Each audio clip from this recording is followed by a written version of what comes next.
پاکستان تحریک انصاف کے ہم جتنے یہاں پہ ورکرز آئے ہیں قومی اسمبلی میں، ہم لوگ ایک آگ کا دریا عبور کر کے آئے ہیں.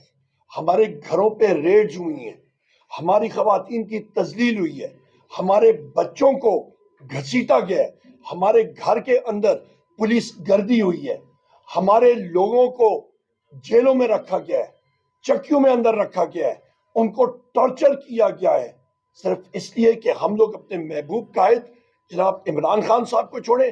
اور ہم نے 12 بار کہا کہ ہم لوگوں کا سر کٹ جائے، پر ہم لوگ محب وطن ہیں اور پاکستان تحریک انصاف کے ادنا ورکر ہیں.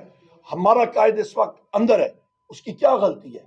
اس کے خلاف جو کیسز ہیں وہ سب کے سب فیبریکیٹڈ اور کنکاکٹڈ کیسز ہیں.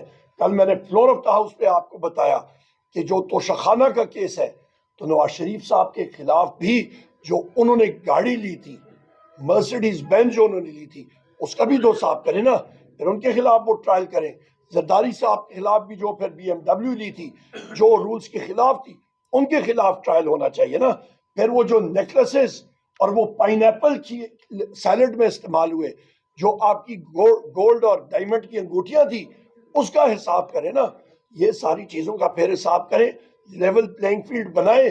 لیول پلینگ فیلڈ ان ایوانوں میں یا نہ بنایا تو جس طرح پاکستان کی عوام نے فیلڈ کو لیول کر دیا، اگلے الیکشن میں اس سے بھی زیادہ وہ لیول ہوگا. کل آپ نے دیکھا ہوگا، کل میں نے اپنی سپیچ میں بھی کہا تھا اور اس کو کنڈیم کرتے ہیں کہ سینیٹر تنگی نے یہ ریزولوشن پیش کی تھی. میرا خیال ہے ان کی سوچ ابھی سے تقریباً میرا خیال ہے آج سے 25 سال پرانی کی سوچ ہے کہ یہ لوگ یہ ساری چیزیں بند کر لیں گے. دنیا آگے چل رہی ہے، پر جو چیز میں ویژولائز کر رہا ہوں وہ یہ ہوگی کہ جس وقت ہم لوگ پارلیمنٹ کے اندر آئیں گے تو وہ دیسی زبان میں کہتے ہیں نا، وہ بکسوا، وہ بڑا سا وہ سوا ہوتا ہے، وہ اور ساتھ اس کے دھاگا ہوگا کہ آپ اپنے لبوں کو سو لیں، بند کر دیں، اندر جائیں، چپ کر روزہ رکھیں اور باہر آئیں اور کھولیں، تو تب بھی مطلب خوش ہوں گے کہ آپ کوئی بات نہ کر سکے. نہیں جناب، پاکستان آگے چلا گیا ہے.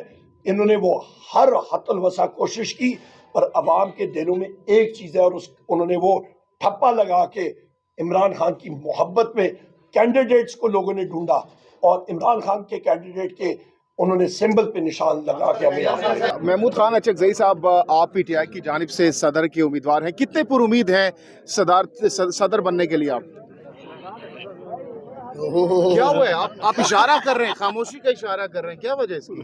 پارلیمنٹ میں بات کریں گے انشاءاللہ. ہاں، پارلیمنٹ میں بات کریں گے. مولانا صاحب آپ کو دیں گے ووٹ؟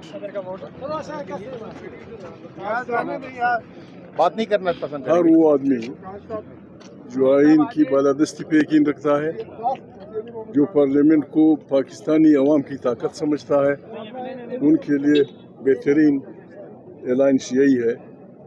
پاکستان مشکل میں ہے، بہت بڑی مشکل میں ہے. ایک پارٹی اس کو نہیں سنبھال سکتی.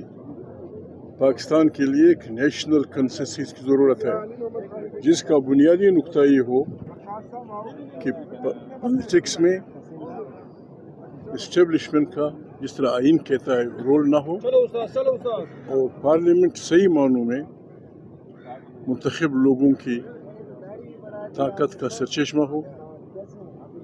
صوبوں کو ان کے حقوق، ان کے مسائل پہ آزاد چھوڑا جائے، اور بالکل بہت تھوڑے عرصے میں پاکستان ایشین ٹائیگر بن جائے. عمران خان کے ساتھ جو ماضی میں اختلافات تھے ختم ہو چکے ہیں آپ کی؟ عمران خان سے اختلافات تھے ہی نہیں.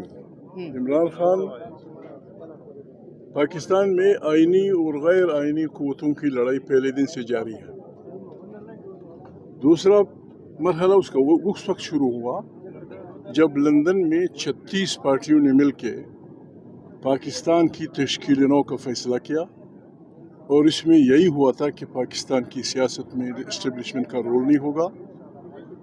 یہاں کوئی کسی کا غلام، کسی کا آقا نہیں ہے، ہم بھائی کی طرح رہتے ہیں. یہ آئین وہ پرزہ ہے یا وہ نٹ ہے جس نے ہم سب کو جوڑا ہوا ہے. اس کو چھیڑنے سے پاکستان کی بنیادیں ہل جائیں گی. Don't touch it.